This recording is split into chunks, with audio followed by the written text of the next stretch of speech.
الحمد لله رب العالمين الذي لم يخلق الإنسان عبثا والصلاة والسلام على رسول الله وعلى آله وصحبه ومن والاه أما بعد. My brothers and sisters, indeed I enjoin upon you and upon myself the fear of Allah Tabaraka wa Ta'ala.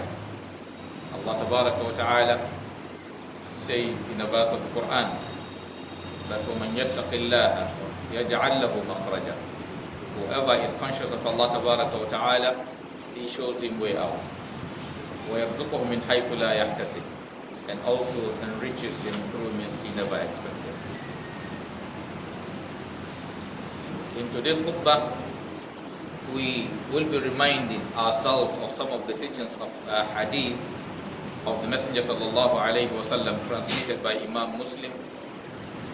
In that hadith, the Messenger sallallahu alaihi wasallam is saying that man satara musliman satarahu Allah fi dunya wal akhirah, wallahu fi awni al-abdi ma dama al-abdu fi awni akhihi. In this noble hadith, the Messenger sallallahu alaihi wasallam is teaching us some noble characters. And as we all might have known, when you go through all the teachings of Islam, it doesn't guide you towards anything except towards, what will be beneficial to the ummah, except towards what will bring progress, towards what will bring peace, towards what will bring harmony to the entire world. Even as said by Allah Tabaraka wa Ta'ala in a verse of the Quran, that وَمَا أَرْسَلْنَاكَ إِلَّا رَحْمَةً لِلْعَالَمِينَ. Allah Tabaraka wa Ta'ala said to the Messenger sallallahu alayhi wa sallam in this noble verse of the Quran that وَمَا أَرْسَلْنَاكَ, we did not send you إِلَّا رَحْمَةً لِلْعَالَمِينَ, except as a mercy to the universe, that is to the entire world. And in a related verse of the Quran that he said وَمَا أَرْسَلْنَاكَ إِلَّا كَافَةً لِلنَّاسِ بَشِيرًا وَنَذِيرًا. We did not send you except to the entire mankind, Bashiran, as one who could give who give glad tidings, وَنَذِيرًا, as also one who warns. That is, he gives glad tidings, he gives good news as to whoever does what is right, the benefit he is going to achieve from that, and also warning them against things that they will do that will also bring harm to them in this life and in the hereafter. And like I usually remind us from time to time, is when we talk about Islam, or when we talk about obeying Allah or worshipping Allah Tabaraka wa Ta'ala, is about your own benefit. You are not giving Allah anything. Allah doesn't need anything from you. Whatever you do doesn't benefit Him. He doesn't need you. But rather, He sends, He gives you guidelines, or He guides you towards things that will give you, happiness and safety in this life. Then you get something better in the hereafter. Just as said in the verse of the Quran that man amila salihan min dhakarin aw untha wa huwa mu'min falanuhyiyannahu hayatan tayyibah وَلَنَّجْزِيَنَّهُمْ أَجْرَهُمْ بِأَحْسَنِ مَا كَانُوا يَعْمَلُونَ. He said, مَنْ عَمِلَ صَالِحًا, whoever does righteous deed, مِنْ ذَكَرٍ أَوْ أُنْثَى, whether male or female, وَهُوَ مُؤْمِنٌ, and he is a believer. He said, فَلَنُحْيِيَنَّهُ حَيَاةً طَيِّبًا. We are going to make him live a good life, a conducive life, a peaceful life, a happy life, a life full of tranquility in this world, حَيَاةً طَيِّبًا. Then he said in the hereafter, وَلَنَجْزِيَنَّهُمْ, we are going to reward them بِأَحْسَنِ مَا كَانُوا يَعْمَلُونَ, with something better than what they do.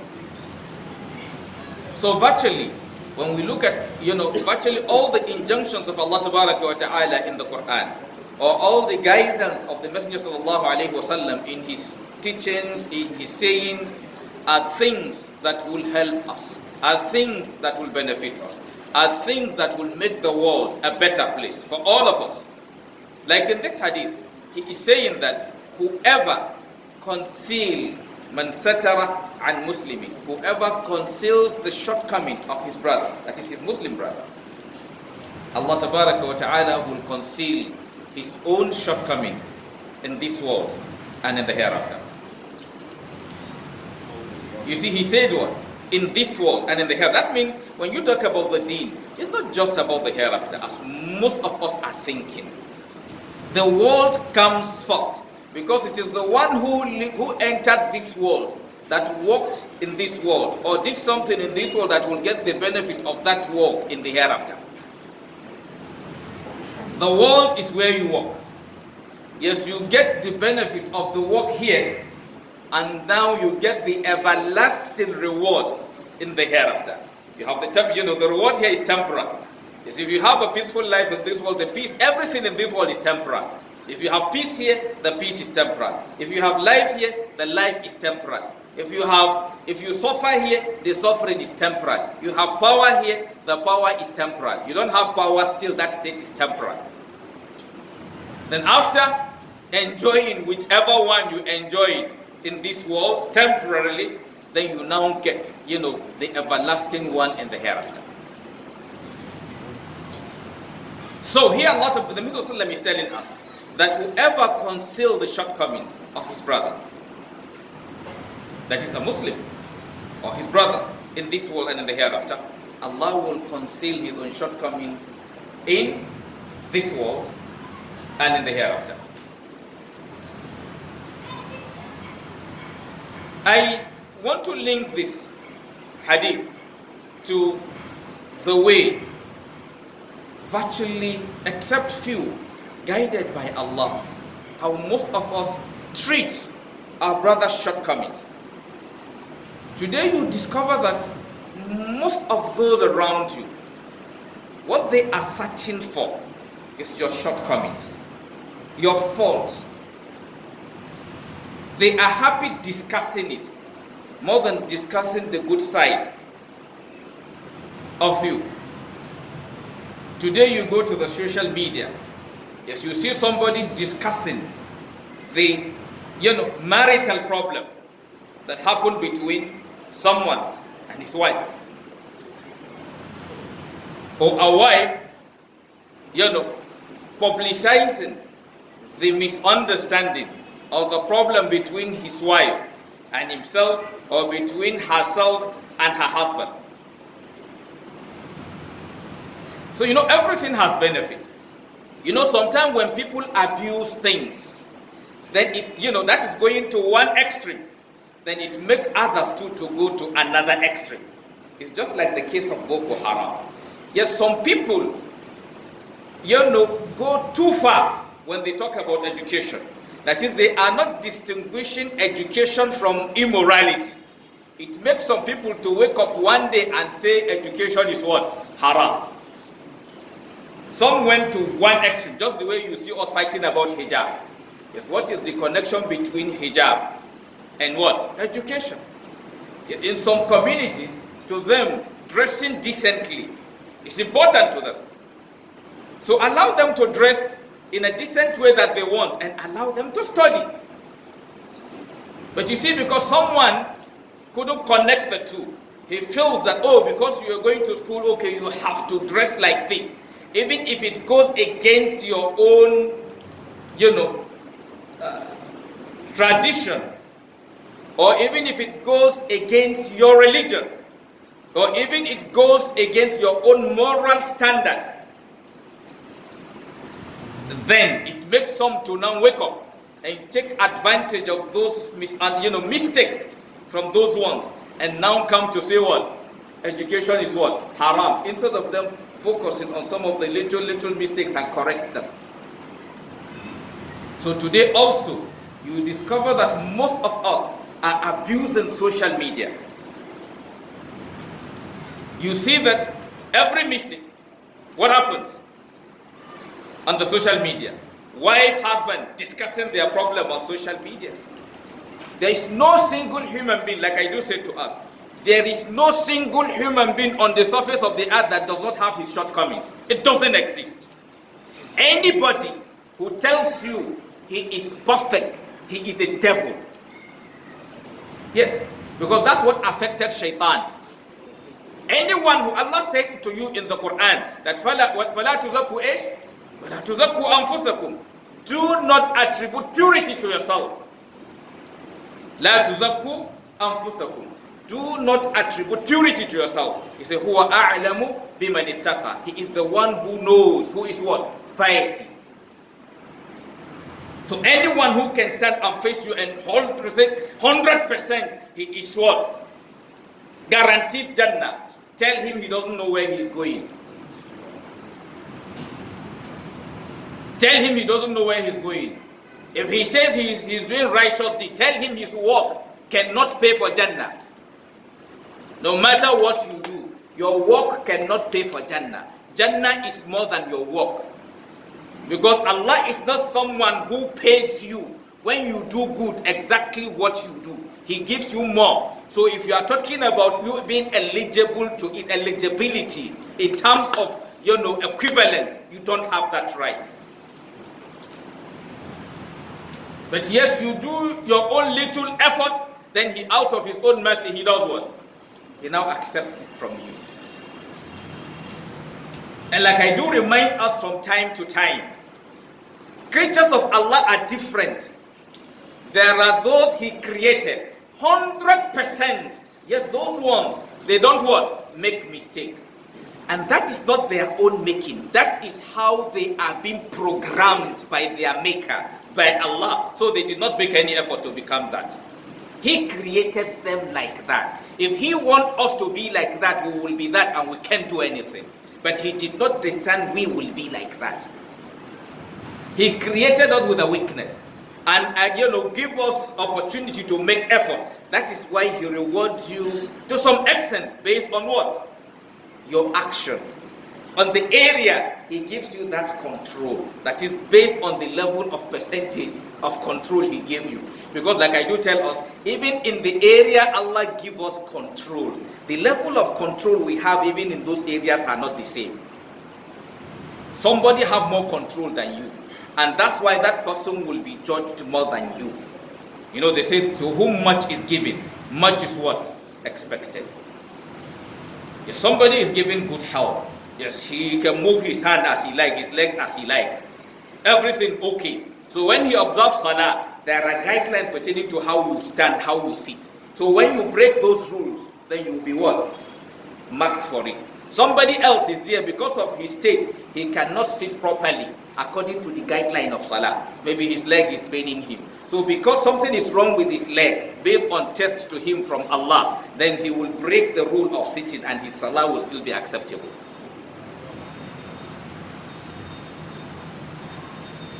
So we as a people, the Messenger sallallahu alaihi wasallam told us in a hadith that kullukum khata'un. He did not exempt anybody. He said kullukum, all of you what? Make mistake or deviate a bit or commit sin, either deliberately or mistakenly. Then he said wa khayrul khata'ina at-tawwabun. And he said the best of what? Of those who err or who make mistake are those who are what? Repentant. I usually tell us something. Using two words. There is distinction between condemnation and correction.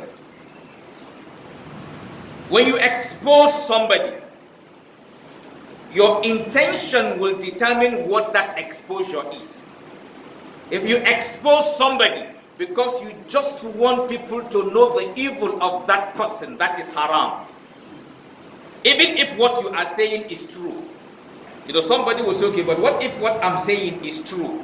Yes, when Allah Ta'ala spoke about al-ghiba, backbiting, and the Prophet was talking to the Sahabas. A Sahaba now asked the Messenger of Allah, if what I'm saying about him, what if that thing is true?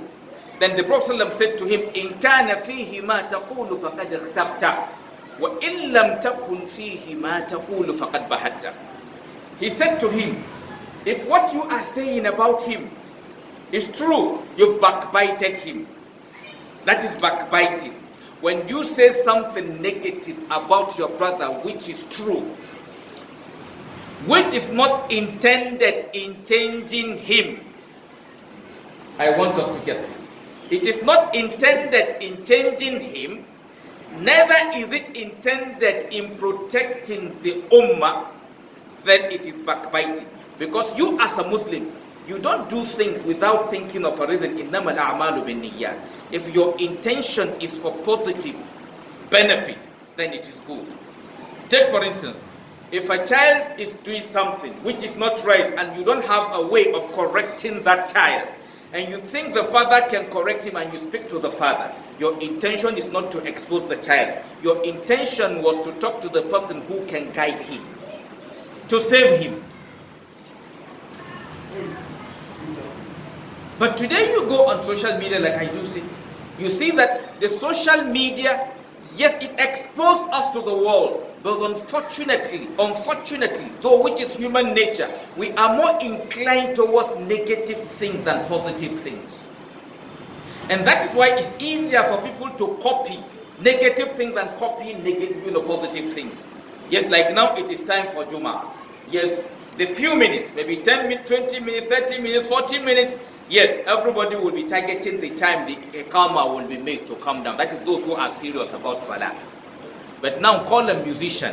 When you now say one particular musician is coming, if you say the musician is coming by 4 o'clock, those who want to be at the front line will be there since from 1 o'clock or 2 o'clock.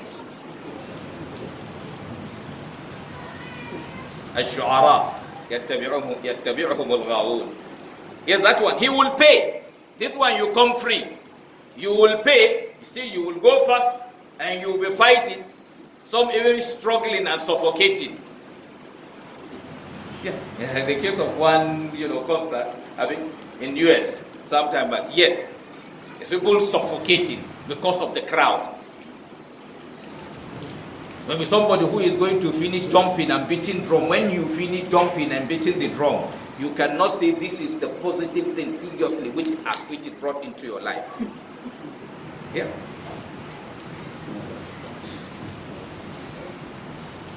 But you see, when you call for that, the crowd will be beyond your what? Your expectation. But when you call people to what will give them life, you struggle to have what? A reasonable number.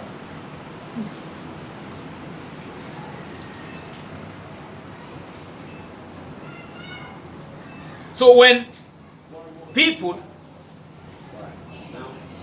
today, you see that when it comes to doing things that will help people, you will see that those who will come, who will listen, who will pay attention will be few.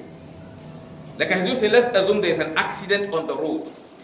Most likely, all of us that come for Juma, if care is not taken, those who will even care to look at the accident will be very few.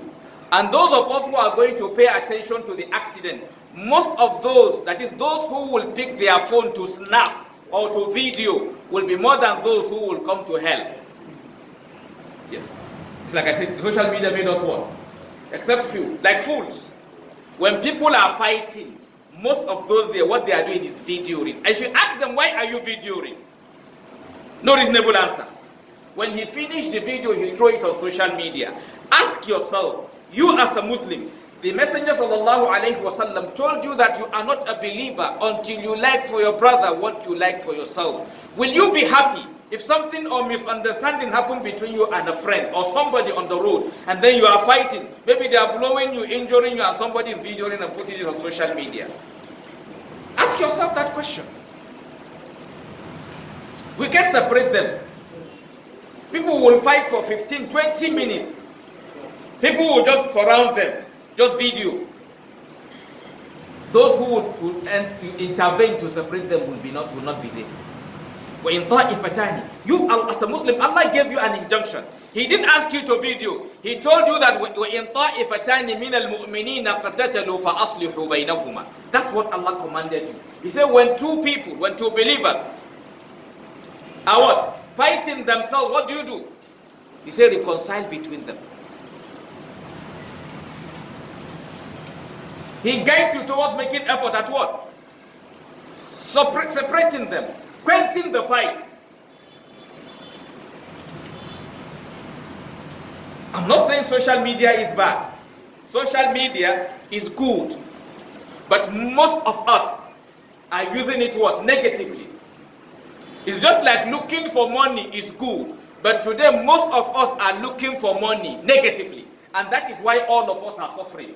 We go for the right thing in the wrong way or for the wrong reason. That's what our problem today. You discuss people with negative intention, not positive intention, and that will end up resulting in what? More problem than solution. Let's assume people, like I said, having marital problem. You put it on social media, you are not helping them. You are worsening their problem.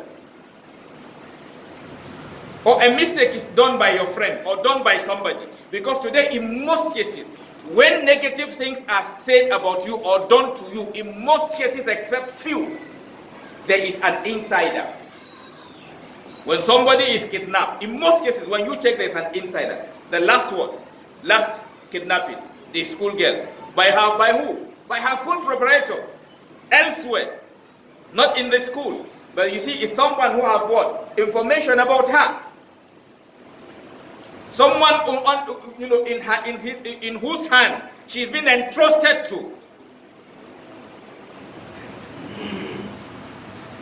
Today, except few, most of those who wreck you are those you say they are your friends. Most of those who wreck you are those you say they are your family members.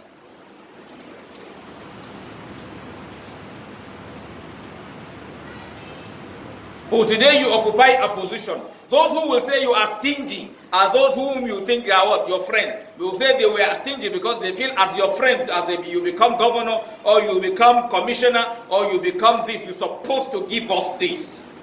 But it's not his father's money. It's not his father's office. It is only entrusted to him. So he's supposed to do what he's supposed to do, not what you want him to do.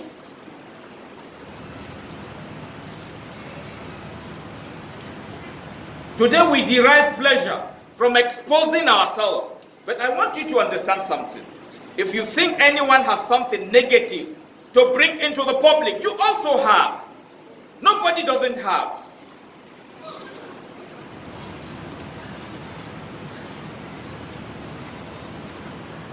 So my brothers and sisters, indeed, we need to be reading the teachings of the messenger and try to see how we can what?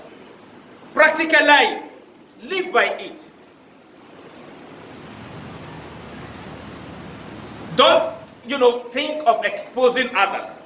When you think it is right to expose others, you are also putting your own life on the line. Because when everybody becomes that, you too, you are not safe. I want you to understand that. You too, you are not safe. Yes, but when we say, okay, don't expose people, or say negative things about people, that is not meaning that you don't correct what is wrong. Because as a Muslim, you've been taught something. Whoever sees something wrong amongst you, he should change it with his hand. If you cannot, then use your tongue. If you cannot, you should what? Just like it in his heart. Yes, you can correct. If you have a friend doing something wrong, face him and correct him. Advise him. Talk to those who can talk to him. But what is the point putting on social media? That doesn't change him. There's one thing with human being at a stage. When you get to one level, you make him more dangerous. I usually give us a hadith. When you condemn people, they become more dangerous. You see, we've not been able to curtail kidnapping. Before, the penalty for kidnapping is lesser than what we have now. The penalty will not stop people like the way, treating the matter or treating issues that has to do with crime, what? Decently. Changing people's perception. Somebody killed 99. They told, they condemned him, he added to 100. Yes, he didn't stop. 99. He wanted to stop on 99. When he met the person who isn't going to guide him, what happened? That person's life too went. And there's one thing with Allah. See, expose anybody on social media or anything, you cannot stop that person from getting what Allah asked him. Allah said he will get. Somebody, whether expose anybody, don't expose the person. If Allah says he will be your governor, he will be your governor, you can't stop him. If Allah says he will be your commissioner, he will be your commissioner, you can't stop him. If Allah says he will be richer than you, he will be richer than you, you can't stop him.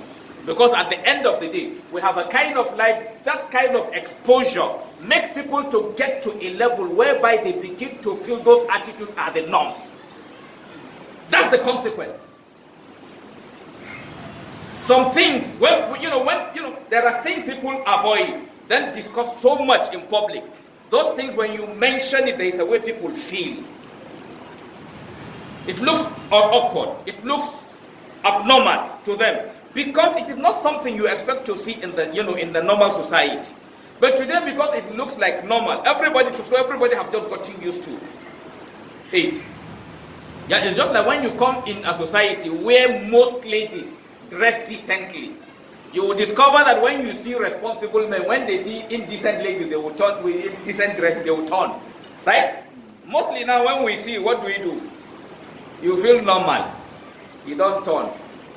Because you feel it's just like a normal something. Because you feel even if you turn, you are going to see another one on the other side. So there is no point wasting your time. Things are becoming like just normal. So you don't even make any effort to what? To avoid it.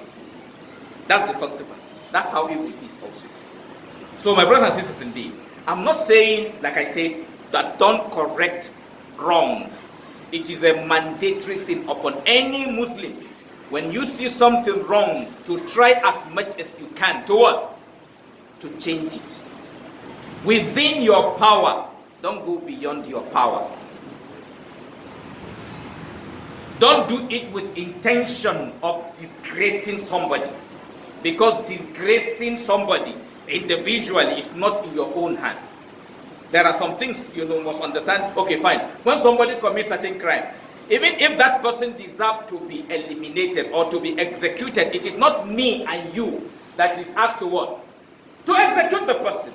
There is a constituted authority that are charged with that. Allow them to do their job. Don't take their job.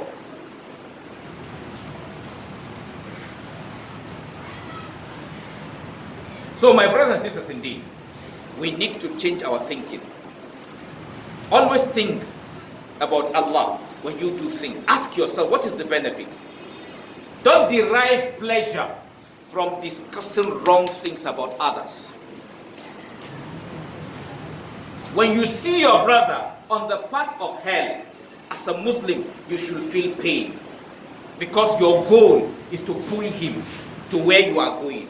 Not even a Muslim. Like I do say, as a Muslim, you're supposed to feel pain for your non-Muslim brother.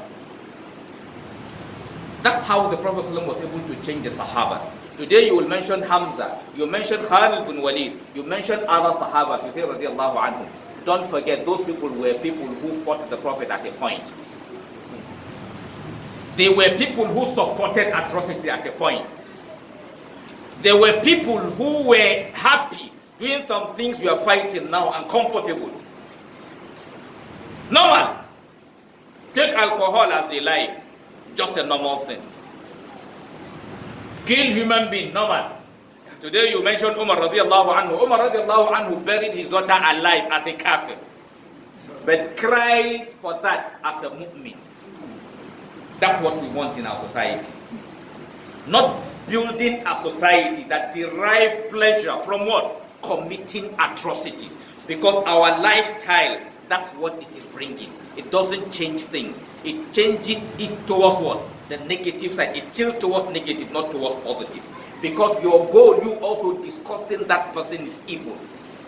The person is committing evil, you are also committing evil in your own way. They say two wrongs cannot make a right. May Allah Ta'ala guide us and then put us among those that will bring positive change in wherever we find ourselves. People that will come close to evil people and we will be able to make them good people. Not people who will come close to evil people and will make them more dangerous. أقول ما تسمعون واستغفر الله العظيم الجليل لي ولكم ولسائر المسلمين من كل ذنب واستغفر إنه غفور رحيم.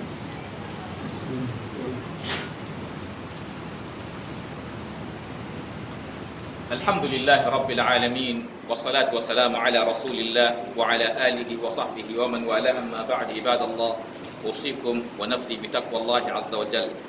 My brothers and sisters, indeed, in the continuation of that hadith, the Muslim is saying that Wallahu fi awni al-abd, Allah tabaraka wa ta'ala is at the support of his servant, madam al-abdu fi awni akhihi, so long as a servant is at the support of his brother.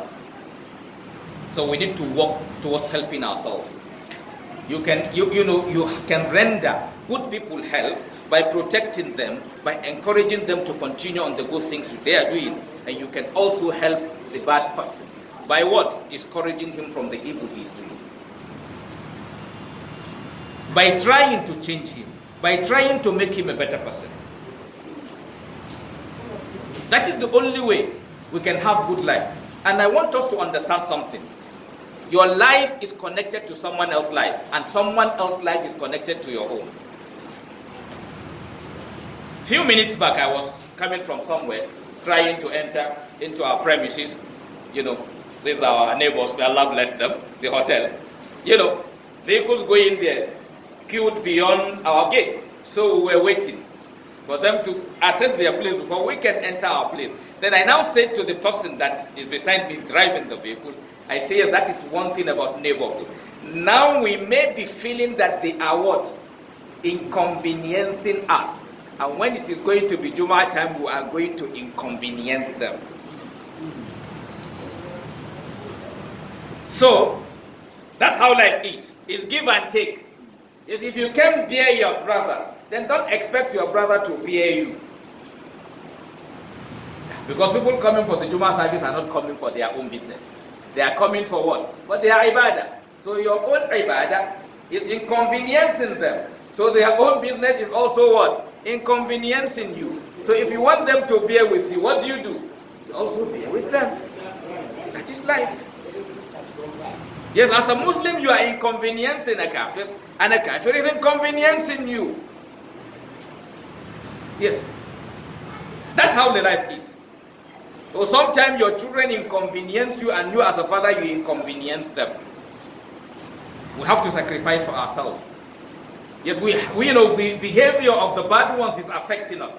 Then what do? We work to change them, to make them better people. It's not easy.